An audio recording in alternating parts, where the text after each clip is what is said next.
Bonjour, bonjour. Alors, n'hésitez pas à mettre vos caméras en route ainsi que votre son.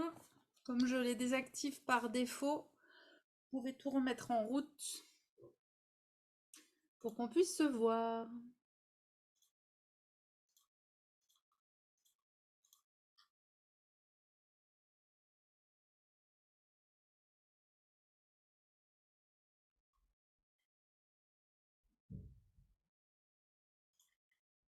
Voilà, c'est quand même mieux quand je vois les têtes.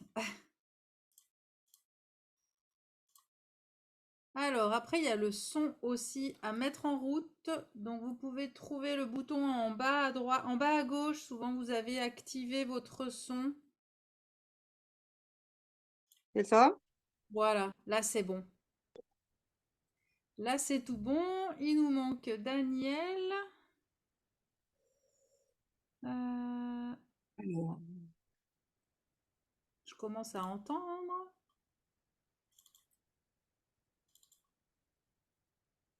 Eh ben, parfait, tout le monde est là. Est-ce que tout le monde est là? Tac, tac, tac. Non, il manque Daniel. Alors, Dominique, on vous a 2 fois. Est-ce normal? oui, parce que je l'ai fait sur mon ordinateur, j'y arrivais pas. Donc après, je l'ai fait sur mon téléphone. Donc j'ai peut-être arrêté l'ordi. Ouais, parce que c'est possible que Allez, hop, ça bug à un moment donné, du coup. quitter la réunion. Voilà, Voilà, c'est mieux. ça vous va? C'est mieux. Bon, et Comme ça, Daniel? Eh ben, Daniel, ça veut pas. Hop. Ça va peut-être venir à un moment donné. Ah, il y a Corinne qui attend en salle d'attente. Bon, bah c'est bien, il y a des petites nouvelles ce soir. Hop, voilà, bonsoir Corinne. Je te laisse aussi mettre la vidéo.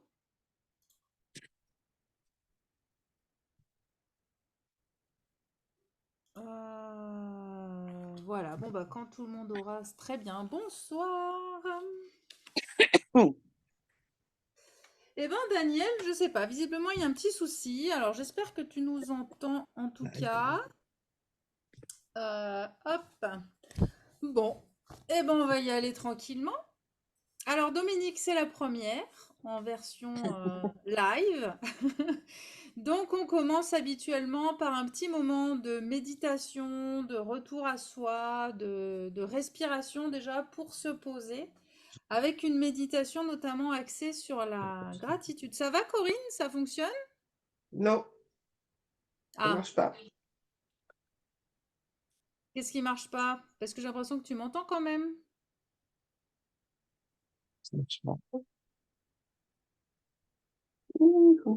Ah bah ça y est, voilà Daniel.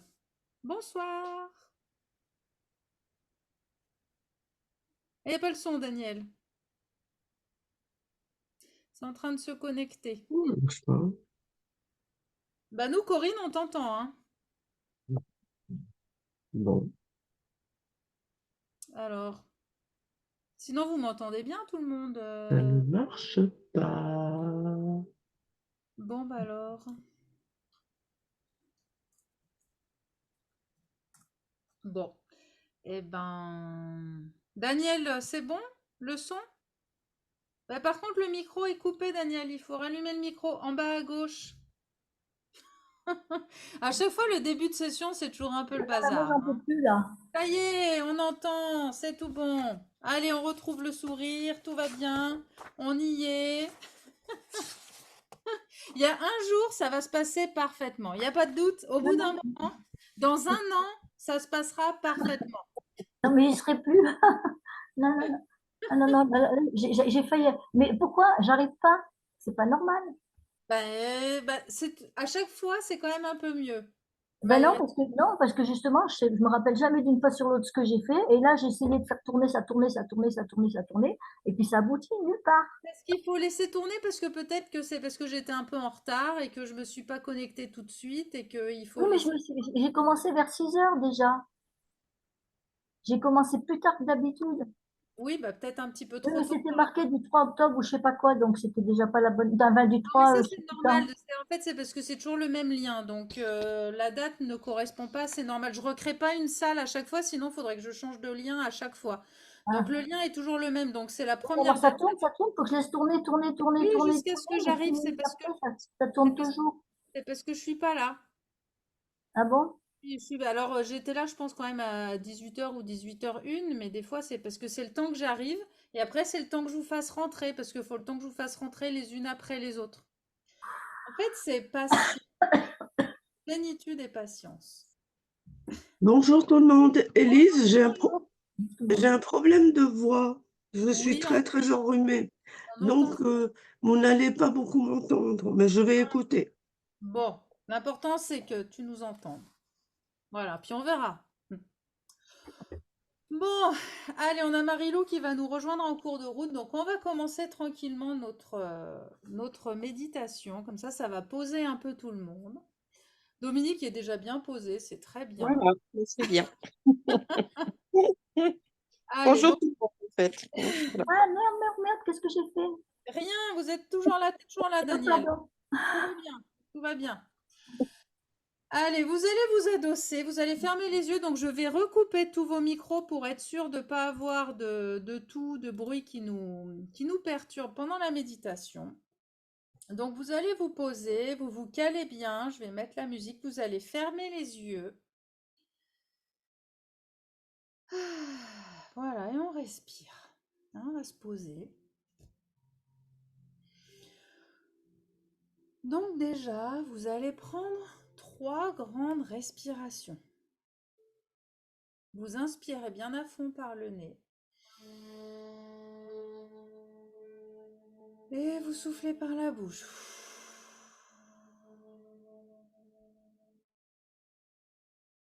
Voilà, encore une fois, vous inspirez bien.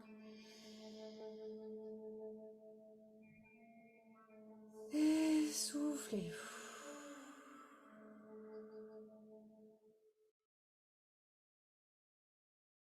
Allez, une dernière fois. Vous inspirez bien, vous laissez le ventre, vous laissez la poitrine s'ouvrir.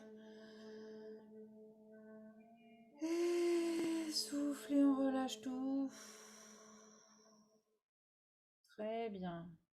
Et vous laissez aller la respiration naturellement.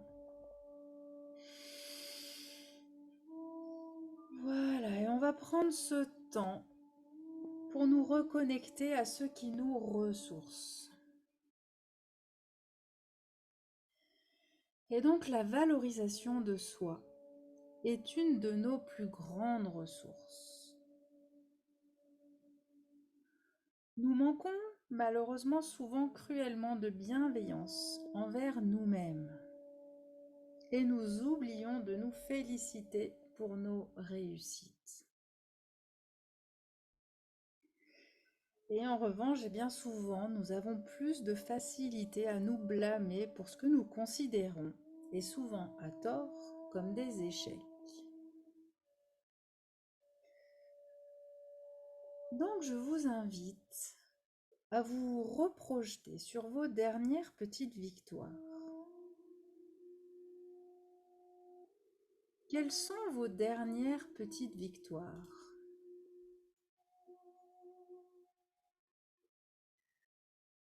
Prenez un instant pour faire le constat de ce que vous avez réussi à faire ces derniers temps.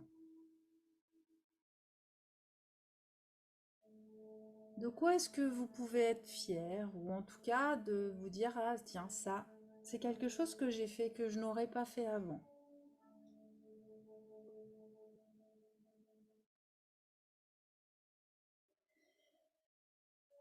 Et prenez le temps de vous féliciter et de vous encourager pour ces progrès, pour ces fiertés que vous pouvez avoir.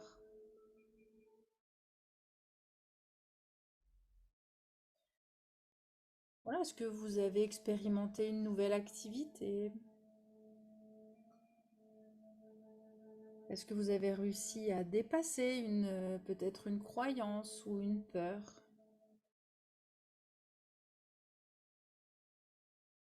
Peut-être que vous avez réussi à vous affirmer dans une situation un peu délicate. Tout simplement, vous avez réussi à être ici, à être connecté avec la vidéo et avec le micro qui fonctionne.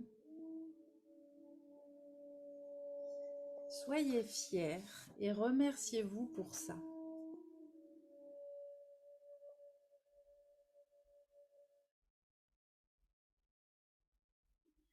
Et c'est en posant un regard bienveillant et un regard de compassion sur vous-même que vous trouverez forcément une situation dans laquelle vous avez toutes les raisons d'être fiers de vous, aussi minime soit-elle.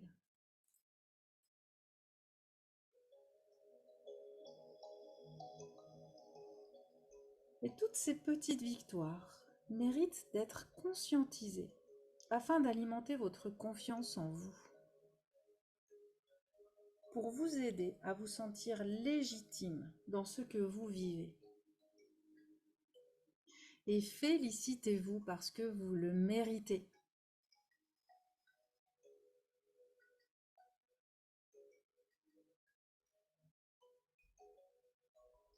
Et maintenant, nous allons aller à la rencontre d'une autre ressource essentielle à notre bien-être.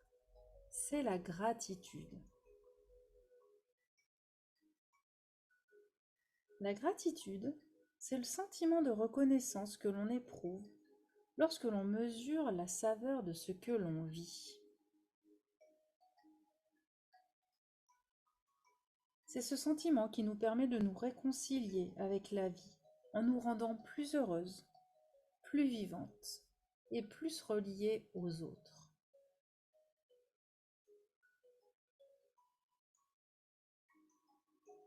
Et donc je vous invite à faire un petit tour d'horizon et à chercher quelque chose ou quelqu'un à remercier. Il y a forcément un petit ou un grand détail qui mérite votre reconnaissance. Et ça peut être des choses simples, des choses de la vie quotidienne. De pouvoir vous blottir dans votre canapé, peut-être sous un plaid. D'avoir l'eau au robinet. Ça peut être la gratitude d'être entouré de gens qui vous aident, qui vous soutiennent.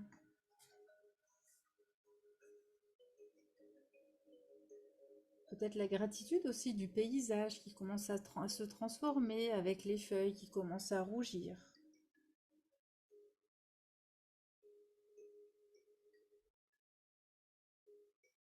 Voilà, pourquoi êtes-vous reconnaissante?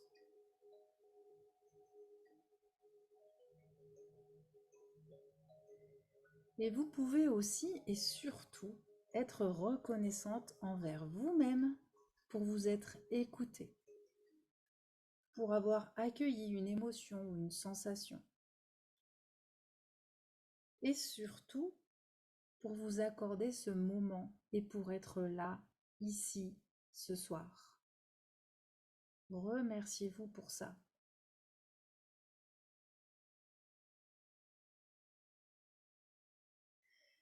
Et c'est en cultivant cet esprit positif, en vous félicitant régulièrement, en étant reconnaissante de ce que vous offre la vie, que vous attirerez à vous encore plus de raisons d'être reconnaissante. Et donc, eh bien, c'est encore plus de bonheur et de bien-être. Et surtout, vous renforcerez votre confiance en vous.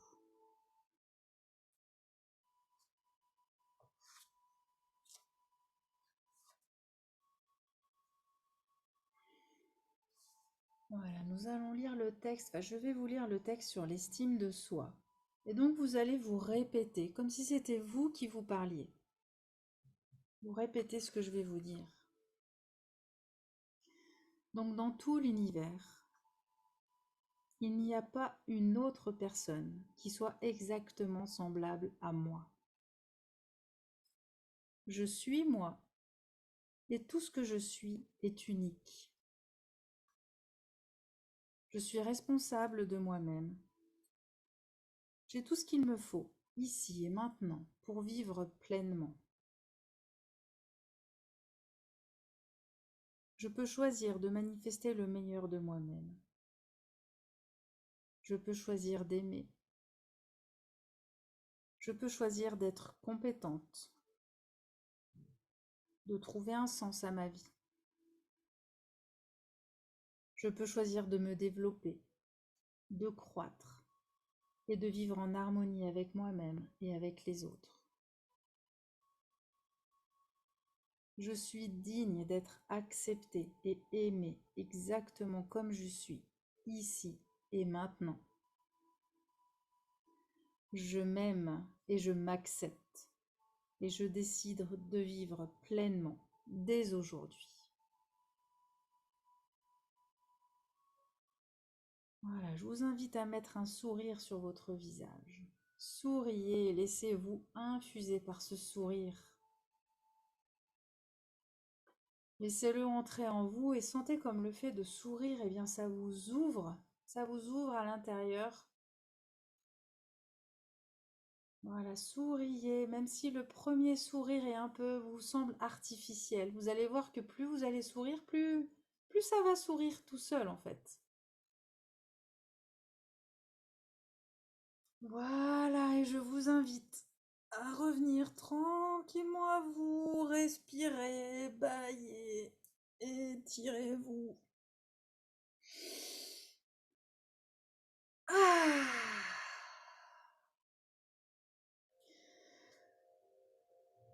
Hop là. Voilà. Alors, vous allez pouvoir rallumer vos micros. Comme ça, on va pouvoir échanger un petit peu avant d'attaquer notre sujet du jour qui est la colère. Pourquoi ça marche pas? Ça marche, Daniel. C'est tout bon. Ah bon, On t'entend. d'accord. Eh oui, t'as vu? Miraculeux, ça marche tout de suite. Alors, est-ce que vous avez envie de partager les unes ou les autres une victoire ou une gratitude qui vous a marqué ces derniers jours? Est-ce que vous avez un petit quelque chose?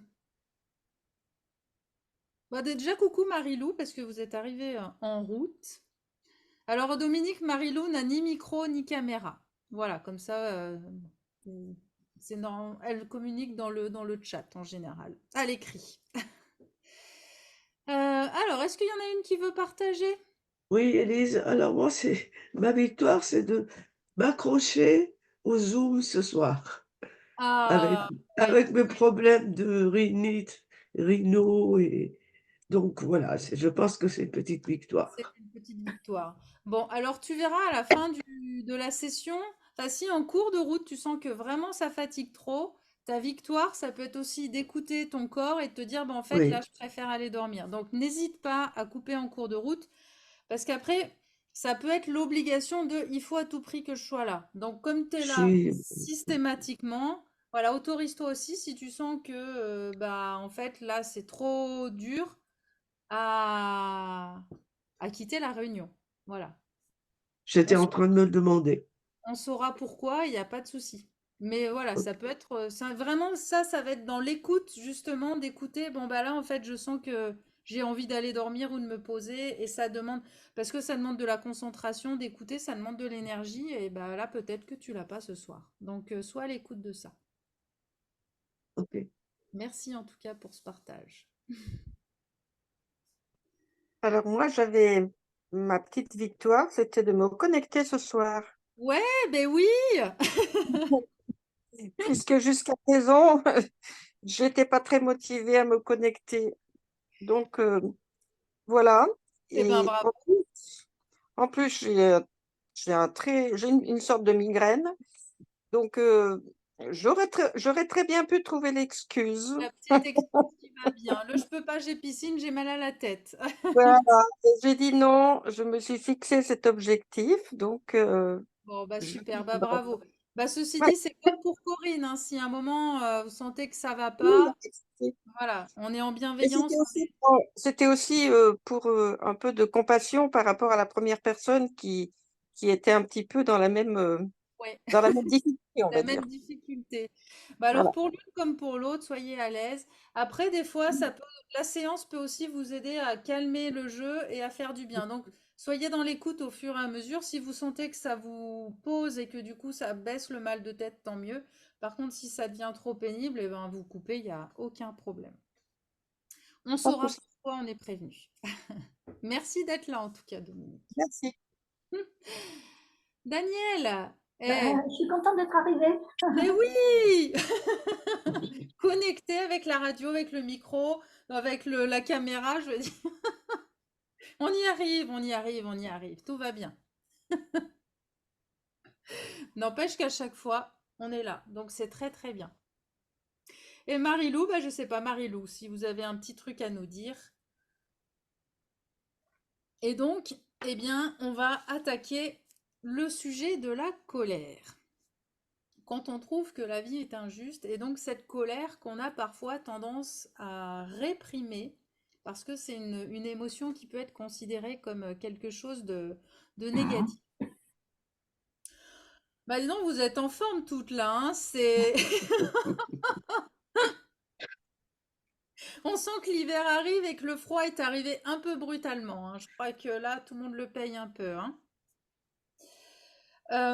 Alors, ce qu'il faut vous dire, c'est que vous allez ressentir de la colère quand vos droits ou vos valeurs vont être impactés. La colère, elle vient vraiment pour revendiquer que quelque chose a été touché dans ce que vous considérez comme étant vos droits ou vos valeurs. Euh, donc la colère, elle est souvent qualifiée comme un instinct primaire et quelque chose qu'il faut réprimer. C'est vrai qu'elle a souvent été, alors aujourd'hui on l'exprime de plus en plus facilement, mais elle a souvent été considérée comme quelque chose de négatif, comme quelque chose de mal. Et en fait, bah, il faut l'accepter parce que c'est quand même une émotion qui est très présente. En moyenne, on est quand même en colère plusieurs fois par semaine, voire même des fois, ça peut arriver plusieurs fois par jour. Il y a des événements qui nous mettent en colère. La colère est relative. Alors, la colère, ça veut pas forcément dire c'est quand je sors de mes gonds, hein. En colère, c'est quelque chose qui va nous irriter, qui va nous frustrer. C'est ça la colère. D'accord? C'est pas juste uniquement quand je suis rouge de rage. Ça peut être simplement les petites frustrations, c'est déjà une colère. D'accord? C'est pas forcément la grosse émotion. Et donc, ces frustrations ou ces contrariétés, eh ben, on peut en avoir même plusieurs fois par jour. Donc, c'est une émotion qui est quand même très présente. Et ce qu'il faut se dire, c'est que cette colère peut avoir un rôle positif. En fait, ça a vraiment été observé que le fait d'être en colère nous aide à agir, à passer à l'action pour nous sortir d'une situation qui est délicate ou qui nous pose problème. En fait, la colère peut vraiment être le moteur qui va nous dire non mais là, ça je le veux plus, ça c'est plus possible et donc j'agis pour faire changer les choses. Donc la colère a une utilité à condition d'être canalisé de façon constructive. C'est sûr que si on fait un peu de tasse et qu'on arrive et qu'on crie partout et qu'on tape partout, c'est pas constructif, c'est pas ça qui va vous aider à avancer. Mais quand on arrive à la comprendre, à l'intégrer, eh bien elle peut être motrice. Vous allez vous rendre compte qu'en fait, en vous mettant en colère, ça peut stimuler votre créativité. Parce que du coup, comme vous allez vouloir vous sortir d'une situation, bah, ça va vous obliger un petit peu à réfléchir à comment est-ce que je pourrais faire autrement pour me sortir de cette situation. Ça peut aussi encourager à se défendre. La colère peut aussi nous permettre, bah, quand on est attaqué, bah, de nous défendre. Et puis d'améliorer nos performances aussi pour aller plus loin, pour aller plus fort, pour aller... voilà, surtout quand on est dans les compétitions ou suivant les domaines, ça nous aide à aller à dépasser un petit peu nos limites. Bien entendu, donc tout ça, c'est si on ne se laisse pas non plus donc dévorer par la rage ou par la haine ou par toute cette émotion qui peut devenir envahissante et prendre des proportions qui peuvent être négatives, voire destructrices. Donc c'est important, cette colère, d'en prendre conscience, d'apprendre à en prendre conscience, d'apprendre à l'identifier et du coup pour apprendre aussi à l'accepter et à l'exprimer correctement pour ne pas se laisser dévorer. Parce que c'est malgré tout important de l'exprimer pour ne pas se laisser bouffer de l'intérieur par cette colère. Est-ce que ça va jusque-là? Bon. Est-ce que, est-ce que vous avez déjà des petites situations qui vous agacent? Du quotidien, par exemple. Est-ce qu'il y a une situation au quotidien qui revient régulièrement et qui vous agace? Est-ce que vous sauriez dire? Un voisin qui fait du bruit, ou votre mari qui vide pas correctement le lave-vaisselle, ou Élise, oui, c'est mon mari, mais quand il m'écoute pas. quand il m'écoute pas. Ah Ouais. oui, alors là, ça me crispe énormément. Quand il t'ignore, ça veut dire c'est ça qu'il t'écoute pas, ou quand Ah bah, il est là, mais il n'est pas là. On lui parle, voilà, il est il est pas présent? pas Oui, présent. Donc ça, je trouve que c'est pénible, hein, c'est agaçant. Ouais. agaçant. Donc ça peut être une colère, et du coup qui peut se reproduire des fois, bah, plusieurs fois Ah dans la... bah oui, plusieurs fois par jour, oui, parfois, bien sûr. Bah, merci de partager ça. Est-ce qu'il y a d'autres partages que vous voudriez faire, les autres, sur un truc qui vous énerve? Moi, Dominique? quand je n'arrive pas à ouvrir, j'ai les mains assez raides et je n'arrive pas à ouvrir un tube ou un pot ou arriver à Ah ouvrir un oui, sachet. Et ça, c'est plusieurs fois par jour et ça m'énerve. ah oui, et en plus, là, le problème, c'est que c'est une colère, en plus, qui est tournée contre vous, du coup. Oui, Donc ça, c'est pas bon non plus, ça peut faire mal, en effet. Donc, ouais, ça va être important aussi, ça aussi, d'arriver à l'identifier pour calmer le jeu et d'avoir plus de douceur et de bienveillance envers ses limites, ouais. Ouais. Merci pour ce partage.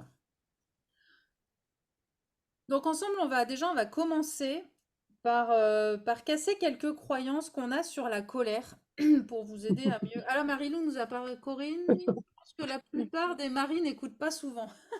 Oui, mais Oui, alors c'est un peu le problème entre les hommes et les femmes. Les femmes ont beaucoup besoin de parler, les hommes beaucoup moins, et c'est vrai que on a beau à vouloir l'égalité des sexes, des choses comme ça, il y a quand même des choses qui nous différencient entre les hommes et les femmes. Et c'est vrai que la communication peut être plus difficile avec les hommes.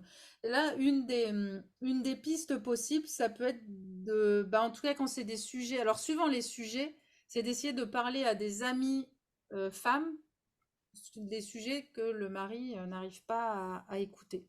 Des fois, ça peut être un moyen. Après, quand il est concerné, bah, il y a un moment, il faut arriver à trouver son attention. Mais aussi, ce qui peut aussi aider par rapport au fait que le mari n'écoute pas, c'est l'amorce de la discussion aussi. C'est vraiment de lui dire, écoute, là, j'ai besoin que tu m'écoutes. Ou quand vous sentez qu'il n'écoute pas, c'est dire, écoute, là, je suis en train de dire quelque chose, c'est important. En fait, c'est de lui faire prendre conscience que vous avez besoin d'être écouté. Et ça, c'est vraiment important. En fait, on en revient toujours au même, c'est d'arriver à exprimer son besoin. C'est-à-dire que vous pensez que c'est logique que quand vous parlez que vous avez besoin d'être écouté. Mais pour lui, bah, c'est pas forcément important. Enfin, donc c'est vraiment lui remettre le doigt, de lui dire, attends, là, je suis en train de parler, tu vois, tu ne m'écoutes pas. S'il te plaît, arrête de faire ton bricolage ou je sais pas quoi. Et écoute-moi, là, c'est important. Ça peut être important de lui dire que c'est important pour vous.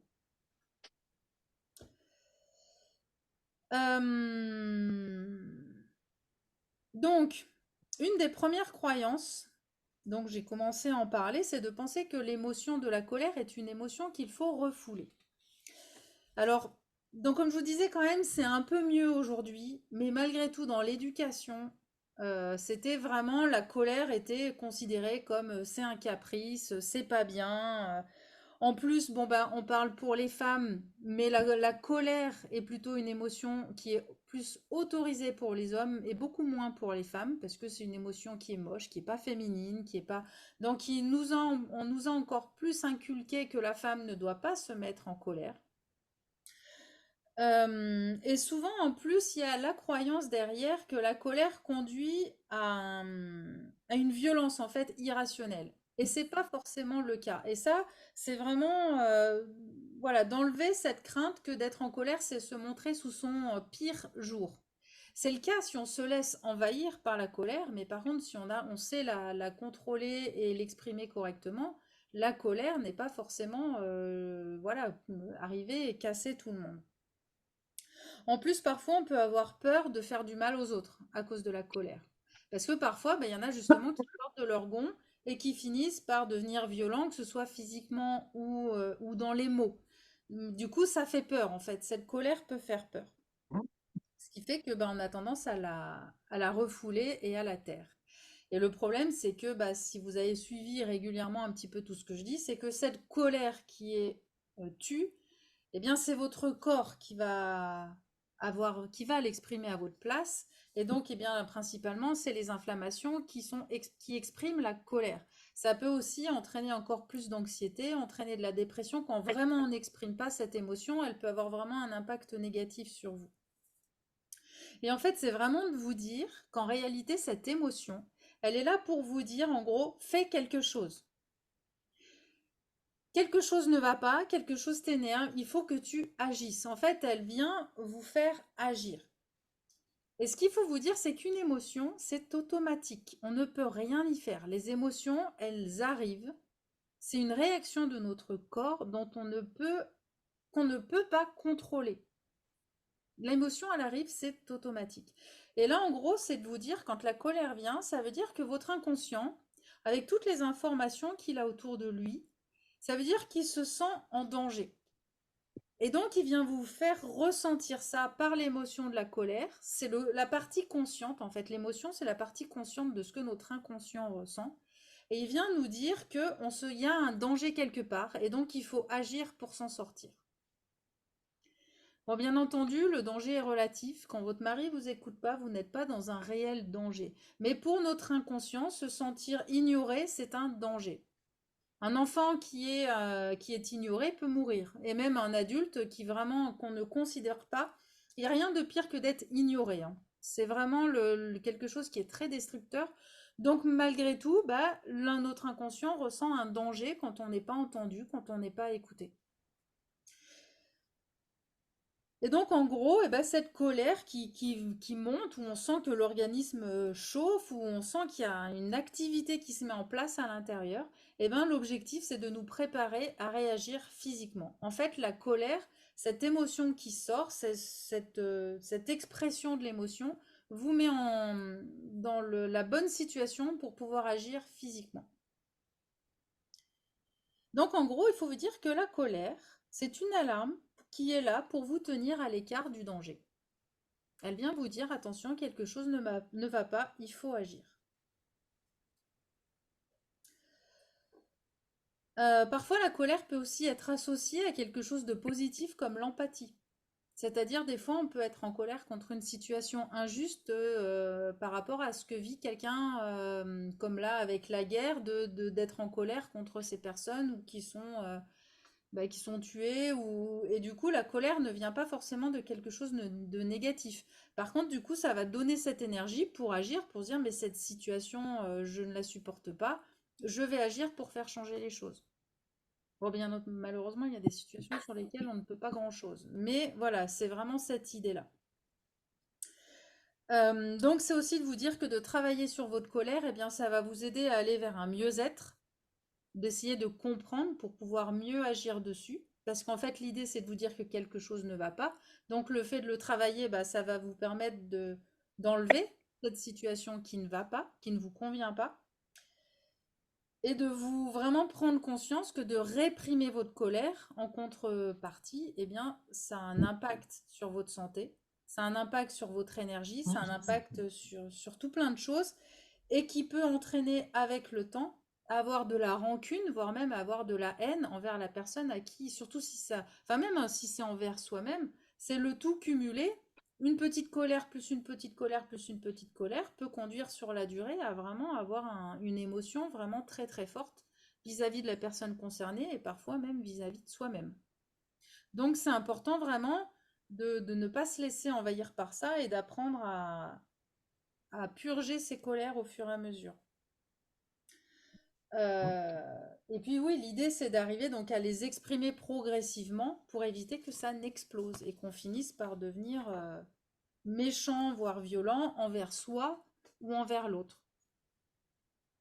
Et donc des fois ce qui peut aider, comme là on parlait des maris, des relations en fait, hein, même des fois avec les personnes qu'on croise régulièrement, Ça peut être de s'accorder aussi des temps, de se dire, bah, alors c'est plus facile quand on est en couple pour vraiment arriver à faire un espèce de rituel, de se dire, bah voilà, tous les mardis soirs, ou j'en sais rien, de choisir un créneau dans la semaine et de se dire, bah voilà, là, on va se dire tout ce qui nous agace, hein, tout ce qui nous a agacé pendant cette semaine, comme on le fait toutes les semaines, bah en fait, on revient que sur la semaine qui vient de se passer.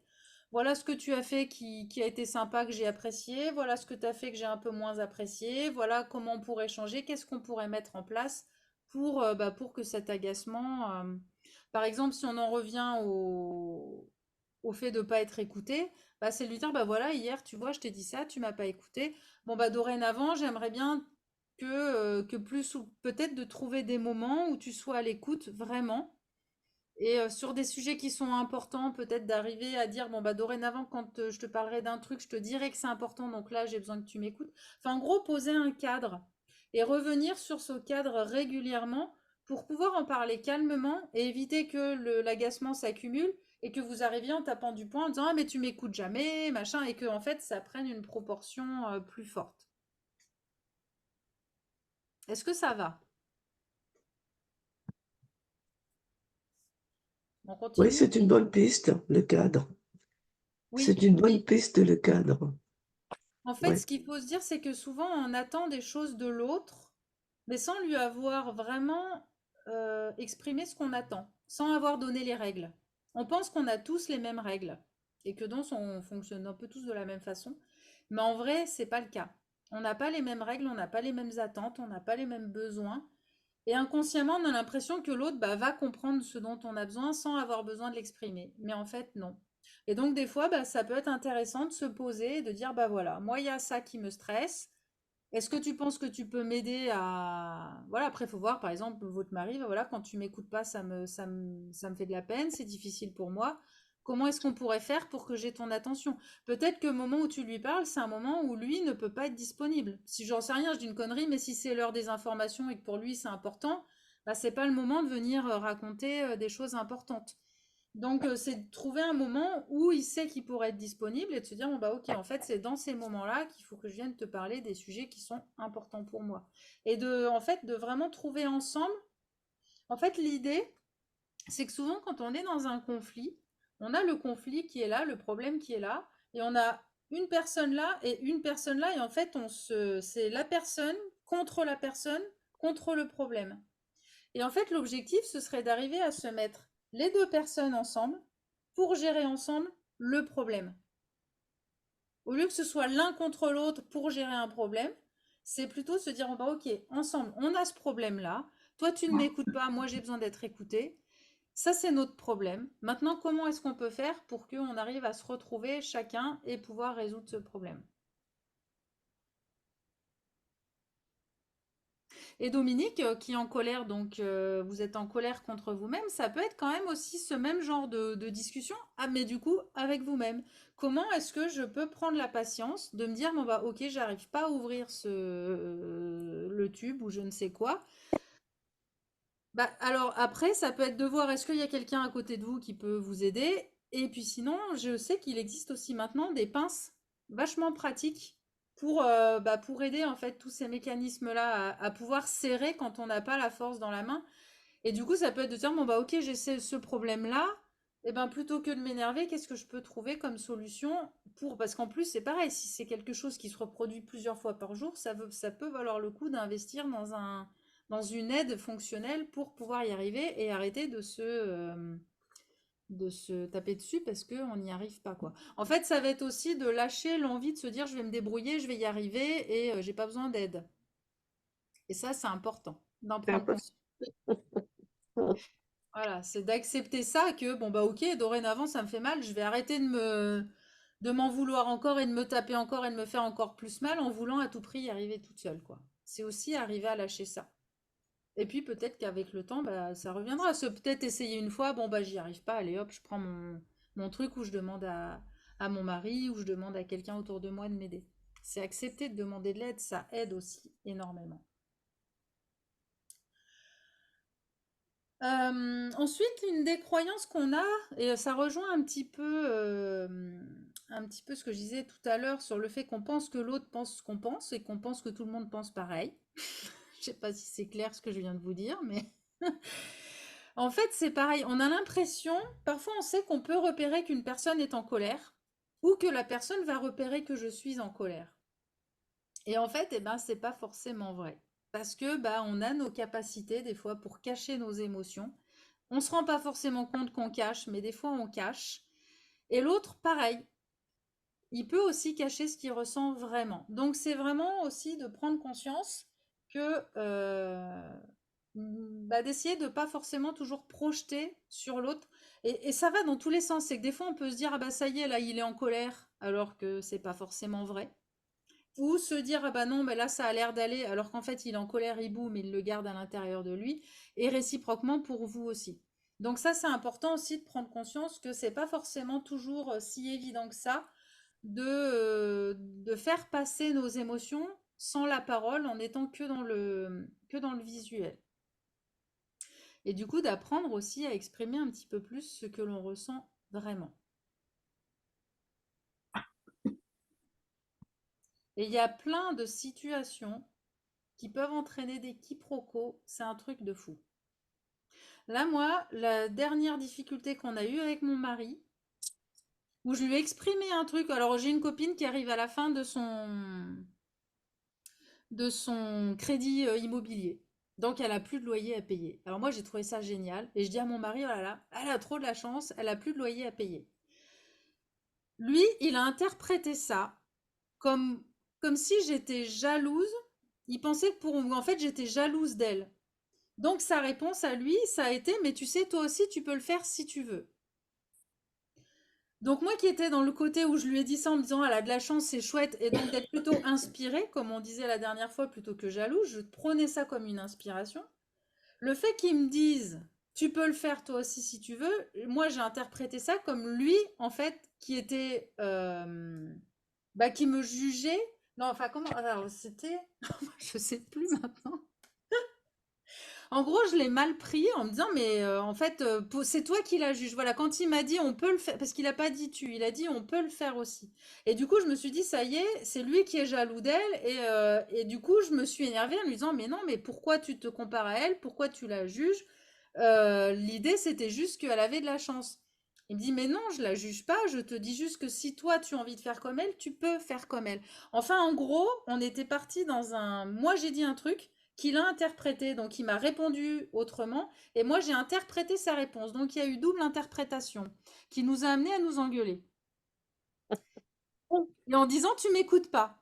Il m'a dit tu m'écoutes pas, tu m'écoutes pas, tu m'écoutes pas. Parce que moi je m'énervais quand il me disait, je dis bah si j'ai bien compris, tu m'as dit ça. Il me dit bah oui mais je te dis ça parce que tu m'as dit ça. Je dis mais non je t'ai pas dit ça, moi je t'ai dit ça.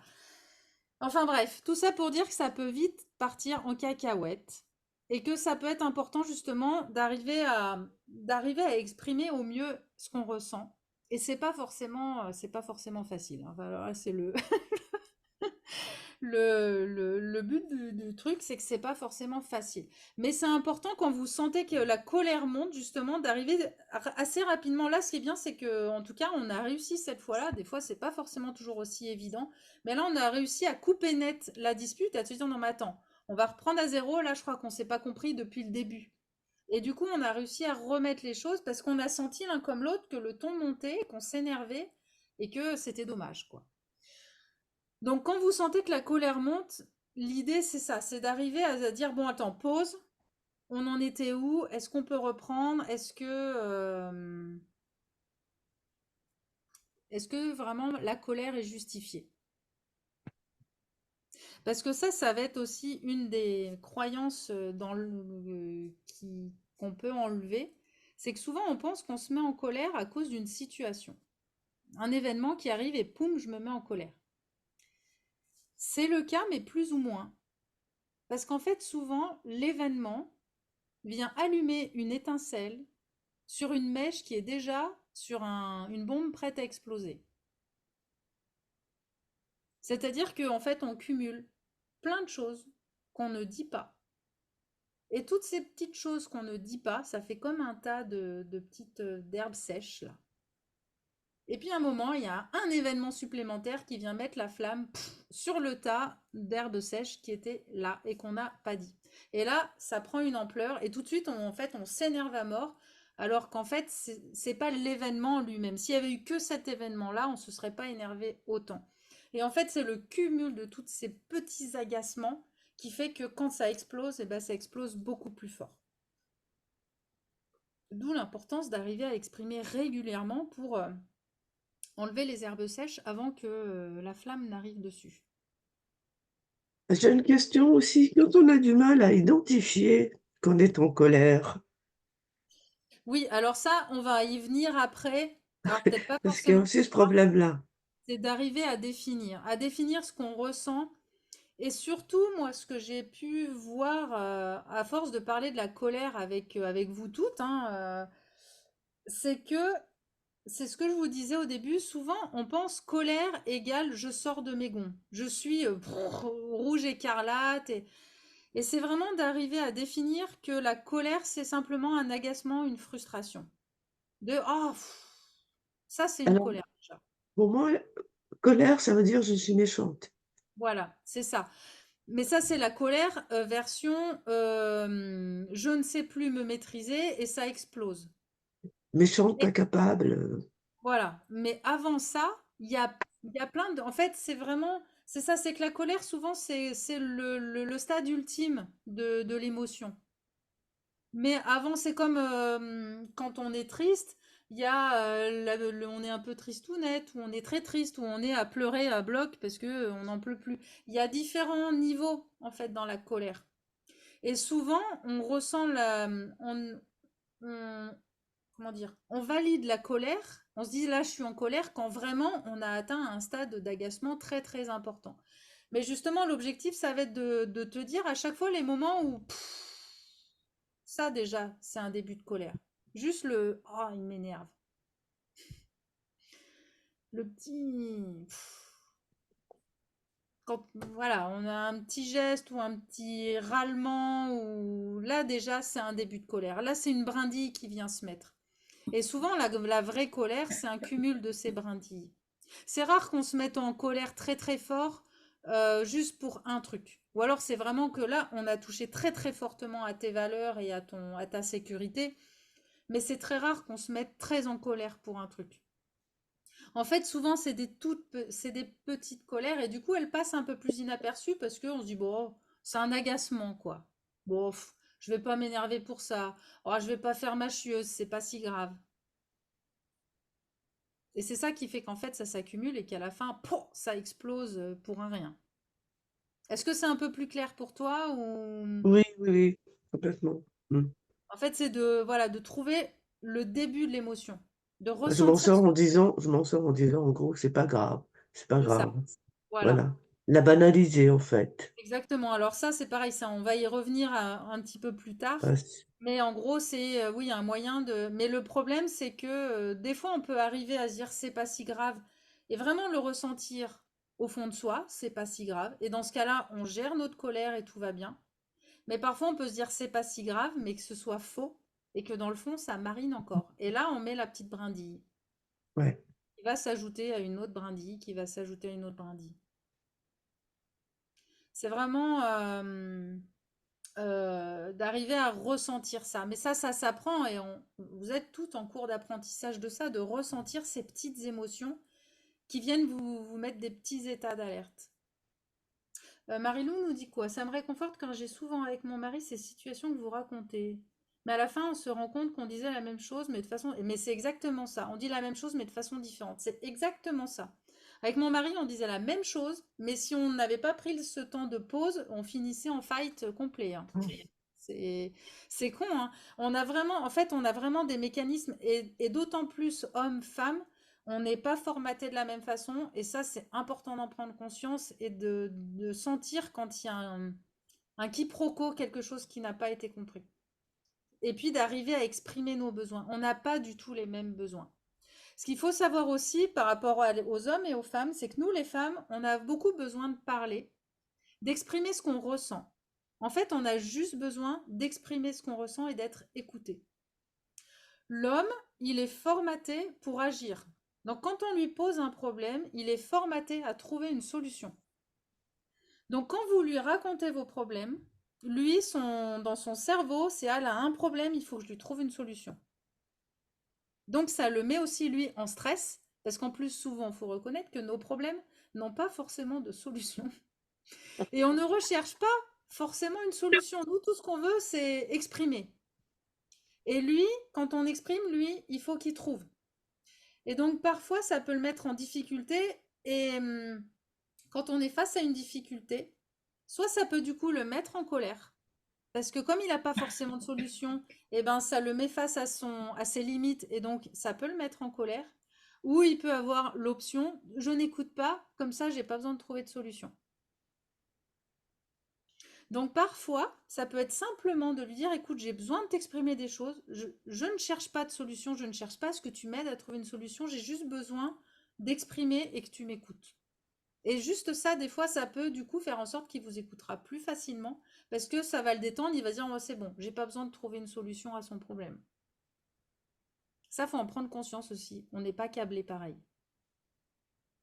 Notre cerveau fonctionne pas de la même façon. Et c'est pas une question de dominance, de supériorité ou quoi que ce soit, hein. On est différent, on fonctionne différemment. Les deux sont très importants. Heureusement que l'homme est là aussi pour trouver des solutions. La femme est plutôt là pour chercher les problèmes. Et l'homme trouve la solution. Je sais pas laquelle place est la plus sympathique. Voilà, donc ça, faut en prendre conscience aussi par rapport aux quiproquos et qui peuvent entraîner des colères, des frustrations, parce on se sent pas comprise, mais c'est juste parce qu'en fait, il faut mieux exprimer nos besoins. Euh, Ce qu'il faut savoir aussi, et ça vous allez vous en rendre compte, parce que l'objectif maintenant, ça va être aussi pour vous d'être plus consciente par rapport à tout ça, c'est que souvent on se met plus facilement en colère quand on est fatigué, quand on est stressé, si on a un environnement toxique. En fait, il y a plein de choses dans votre vie quotidienne qui vont impacter sur votre capacité ou non à vous mettre en colère et à sortir de vos gonds. Donc ça peut être aussi à observer autour de vous et de voir toutes ces situations qui ont tendance à augmenter le niveau de colère. Et quand vous vous mettez en colère, c'est vraiment de prendre conscience, en fait, bon, c'est qu'en plus, souvent, quand on est fatigué, stressé, que ça s'est accumulé, quand ça pète, en général, malheureusement, en plus, c'est sur les proches que on va relâcher le trop-plein. Donc malheureusement, c'est souvent ceux sur qui on est les plus à l'aise et ceux qu'on aime le plus, sur qui on va décharger malheureusement le trop-plein. Et donc c'est vraiment de comprendre, en fait, quand vous sentez ça, quand ça déborde, en fait, c'est de vous dire, mince, en fait, qu'est-ce qui m'a amené à ça? Quels sont tous ces trucs qui ont fait que ça a bouillonné et que ça a fini par sortir? Pour progressivement arriver à éliminer toutes ces situations qui sont trop de stress.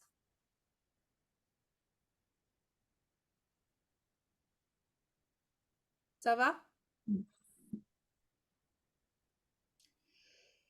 Et après, ce qui va vous aider aussi, eh ben, en fait, d'évacuer sa colère fait du bien, hein, d'aller crier, d'aller taper, d'aller faire ce qu'il faut pour décharger son trop de colère, mais pas sur quelqu'un, hein, toute seule dans votre coin, tranquille.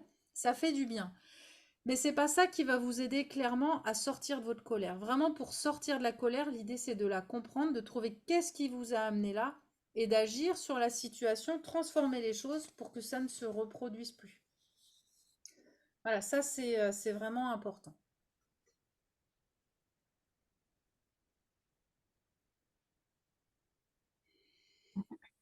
Est-ce que vous avez envie de réagir? Est-ce qu'il y a des choses qui vous viennent? Est-ce que... Moi, j'ai envie de dire que quand on a vécu des années et des années avec la colère, en la banalisant sans arrêt, après, on est complètement perdu. On ne sait plus quand on est vraiment en colère, pas en colère. C'est un peu Oui, fouillis. oui, c'est un peu le fouillis. Et en plus, on se juge. Enfin, moi, je le vois bien. Probablement, Oui, probablement. parce que ça a été vraiment vu comme... C'était Alors, tellement banalisé, tellement bah, intégré finalement. plus que banalisé, même, je dirais même pointé du doigt. C'est-à-dire que souvent, la colère est considérée comme caprice. Quelqu'un qui fait une colère, c'est quelqu'un qui est capricieux. Donc en plus, c'est négatif. C'est t'es une capricieuse. Arrête de faire ton caprice, tais-toi. Et du coup, quand la colère monte, bah, il y a ce côté, non, mais attends, tu vas pas faire un caprice, t'es pas une gamine, tu vas pas te laisser envahir, tu vas pas. Et donc, il y a vraiment un jugement très très fort. Il y a non seulement l'émotion, en fait, elle est identifiée, mais en fait, oui, c'est ça, c'est qu'il y a tellement eu cette habitude de la faire taire, et qu'en plus, c'était négatif de la faire, de la ressentir, qu'il y a ce jugement quand elle est là. Oh là là, mais en fait, je suis.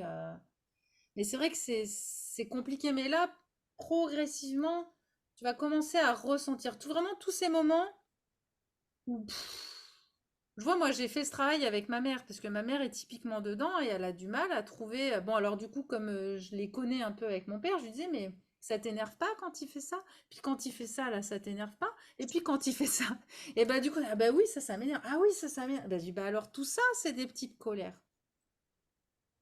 Mais non, je me mets jamais en colère, moi, je suis jamais en colère. Mais si, en fait, c'est pas normal. Quelqu'un qui n'est jamais en colère, qui n'est jamais frustré, jamais contrarié, c'est pas normal. C'est pas normal. Donc, c'est vraiment sentir tous ces moments où tu te dis, ah, m'énerve, ah, ça m'énerve. Et je suis sûre, il y en a. Mais pour le moment, tu les entendais pas. Donc là, maintenant, on a ouvert le radar. Donc là, maintenant, tu vas les entendre, ces moments où tu dis, ah, ça m'énerve. Et après, c'est d'oser. En fait, le problème, c'est qu'en plus, souvent, bah alors, à partir du moment où on va dire, tu commences à les entendre, ces petits, ça m'énerve. Mais souvent, on se dit, ah, mais je vais pas faire ma chieuse, je vais pas lui dire, c'est pas grand-chose, je vais quand même pas, voilà, je vais pas faire ma chieuse pour ça. Et du coup, ben, on laisse passer. Et le problème, c'est que, bah justement, on laisse passer, mais on laisse une brindille, qui va laisser une brindille, qui va, et puis en fait, bah, un jour, ça va exploser complet. Et là, la personne en face, elle comprend rien, parce que du jour au lendemain, elle se prend une décharge monstrueuse, alors qu'elle a juste ne pas écouté une fois pendant 3 minutes. Enfin, en fait, elle se rend pas compte de toutes ces brindilles qui sont posées. Donc, c'est d'oser aussi se dire, bon, bah oui, en fait, je vais faire ma chieuse, mais beaucoup plus douce, une douce chieuse, plutôt que de faire la grosse bombe qui explose quelque temps après. Et c'est d'arriver à dire, bah voilà, tu vois, quand tu m'écoutes pas, en fait, ça me fait vachement de peine, j'ai l'impression que tu m'ignores. Et d'arriver à le dire, mais du coup, tranquillement. Plutôt que, ouais, mais tu m'écoutes jamais, parce que, voilà, ça fait 4 ou 5 fois d'affilée qu'il a pas écouté. Devenir une gentille chieuse. Une gentille chieuse, c'est ça. Et qui dit les choses gentiment, avec bienveillance et douceur, plutôt que le monstre qui arrive et qui trucide tout le monde, quoi. Parce que c'est le danger de ne rien dire, c'est que le jour où ça sort Ah trop, oui, ça forcément. sort trop fort et du coup, après, on s'en veut. Et en plus, ça entretient ton idée, enfin, ta croyance que la colère est négative et destructrice. Mais c'est parce qu'en fait, elle ne s'exprime que quand elle est trop forte. Et du coup, oui, en effet, une colère qu'on ne maîtrise pas et qui sort et qui trucide tout le monde fait du mal. Elle nous fait du mal à nous et elle fait du mal à l'autre et après on se culpabilise. Donc, mais c'est vraiment justement d'arriver maintenant à écouter les petites frustrations pour pouvoir les exprimer sans faire de mal ni à soi ni à l'autre avant que ça explose.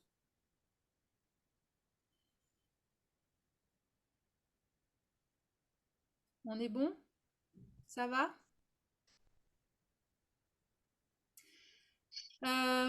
Si vous n'avez pas d'autres réactions, si vous voulez, on peut finir, si vous en avez encore l'énergie, mais par un moment justement de retour à soi, pour vous poser un petit peu, pour laisser la tête un peu respirer, où je vous guide sur un moment de relaxation. Est-ce que ça vous dit? Oui, oui. Ouais? Et bien donc on va faire ça.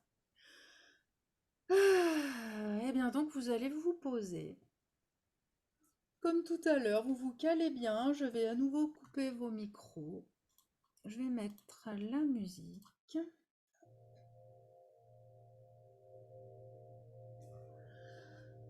Voilà, et puis vous allez fermer vos yeux. Et on va commencer par prendre 3 grandes respirations. Donc vous inspirez bien par le nez. Vous ouvrez bien la poitrine, vous ouvrez bien le ventre. Et vous soufflez, vous laissez toutes les tensions s'évacuer. Vous inspirez par le nez, vous laissez bien l'air entrer. Et on relâche, on laisse sortir. Relâchez vos tensions, relâchez tout. Alors, encore une fois, vous inspirez.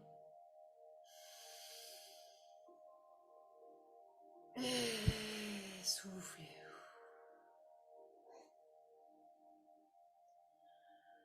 Et vous reprenez une respiration normale, une respiration tranquille. Voilà, respirez tranquillement.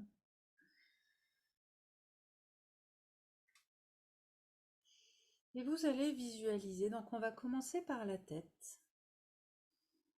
Vous allez ressentir ce qui se passe dans votre tête. Et vous allez visualiser votre crâne qui se détend et qui s'ouvre. Il est tout mou. Ça va se répandre même dans vos mâchoires. Vos mâchoires, c'est comme si ça dégoulinait. Ça s'ouvre, ça se détend.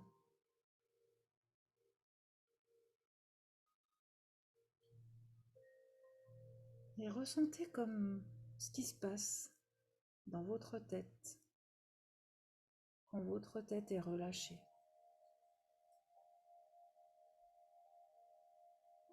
Comment vous vous sentez quand votre crâne, c'est comme s'il s'ouvrait, comme si tout d'un coup il y avait de la place et ça respire.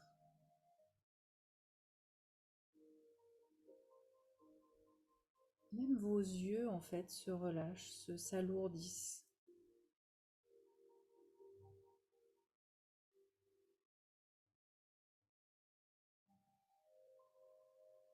Et maintenant vous allez vous poser sur votre cou, sur votre nuque.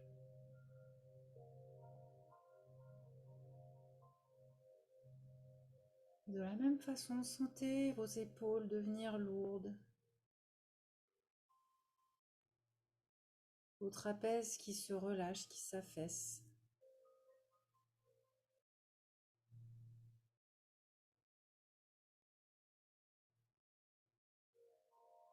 Ressentez ce que ça fait quand votre cou se détend.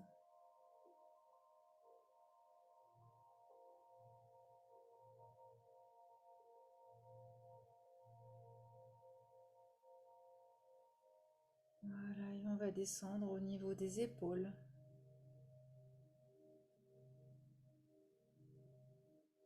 Vos épaules se relâchent.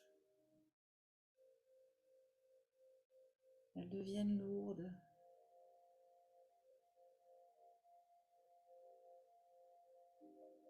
Comme un caramel mou qui fond au soleil.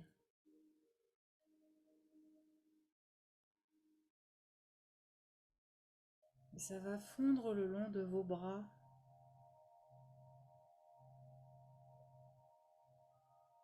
Ça prend vos coudes, vos avant-bras et vos mains.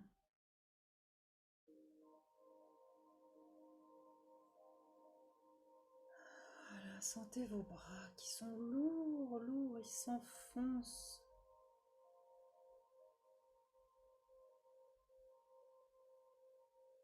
C'est tout mou.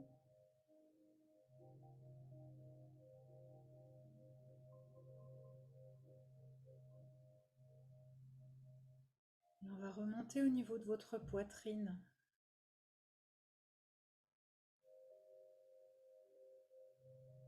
Sentez les muscles du haut de votre dos et de votre poitrine qui se relâchent.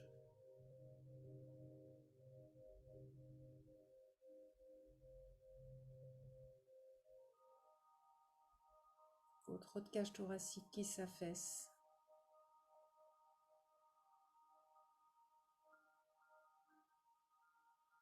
Cette détente va se propager dans votre ventre et dans vos lombaires, le bas du dos.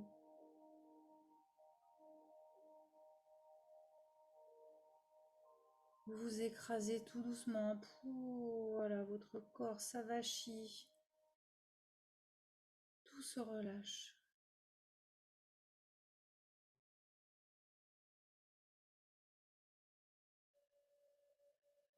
Et ça va dans le bassin. Vous vous sentez lourde au niveau de votre bassin. Vous vous sentez large.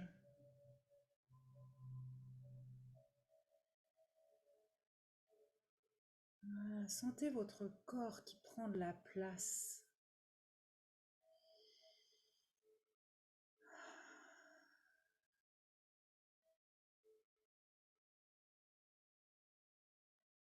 Et ça va diffuser dans vos cuisses.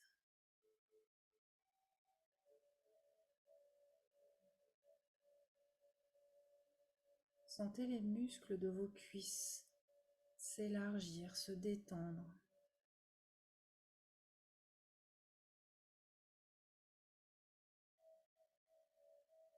Et vos genoux. Tout devient mou.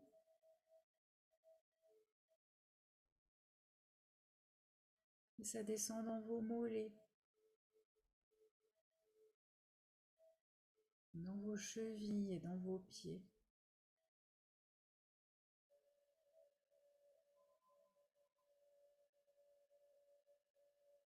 Voilà, sentez votre corps qui devient large, qui devient mou, qui devient lourd.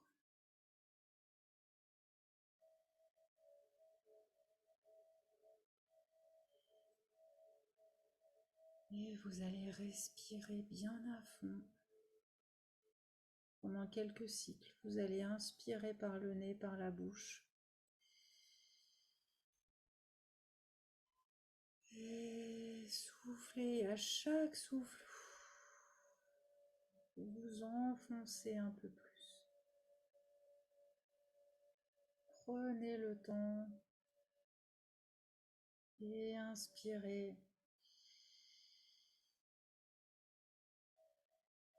Et soufflez, relâchez, laissez-vous vous écraser un peu plus, vous alourdir un peu plus. Voilà, je vous laisse respirer à votre rythme. Prenez le temps, même si vous en avez envie, de faire un peu d'apnée. En haut de chaque inspiration, vous pouvez prendre le temps de laisser l'air infuser. Et ensuite souffler. Et prendre le temps à la fin de chaque souffle avant de réinspirer.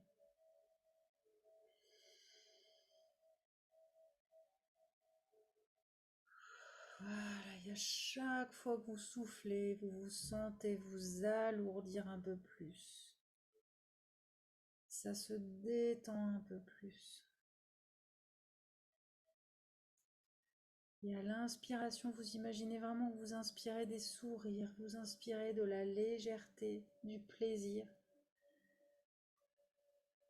Et à l'expiration, vous enlevez toutes les tensions.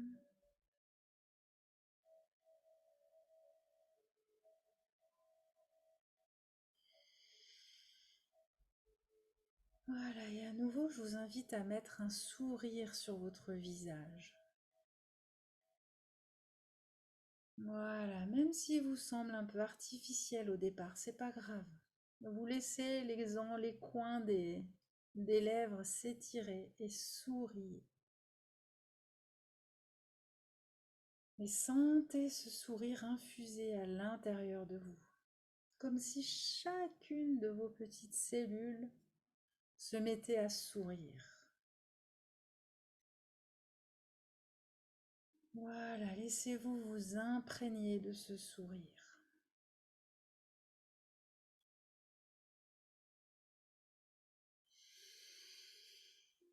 Voilà, et vous prenez une dernière grande inspiration. Et vous reprenez doucement le mouvement. Vous pouvez vous étirer. Laissez-vous bailler si on a besoin. Ah. Et revenez à vous tout doucement.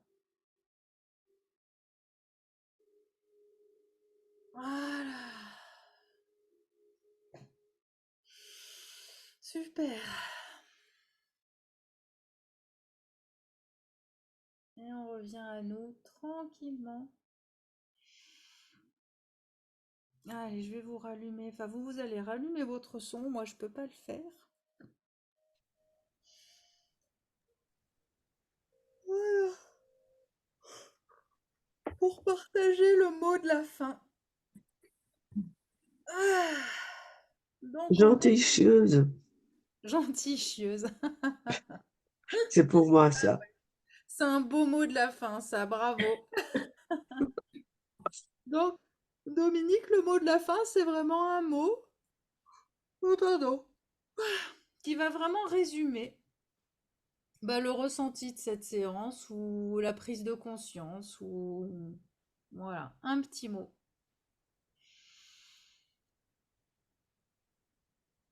Alors, Tranquillité. j'ai pas entendu. Tranquillité. Tranquillité. Ah bah c'est chouette ça comme mot aussi. Faut pas, je sais pas ce que je voulais vraiment exprimer, mais c'est ce qui me vient. C'est ce qui vient. Eh ben c'est très bien, c'est que c'est. Ah bah ouais, moi ça va être relâchement. Voilà. Daniel, est-ce qu'il y a un mot?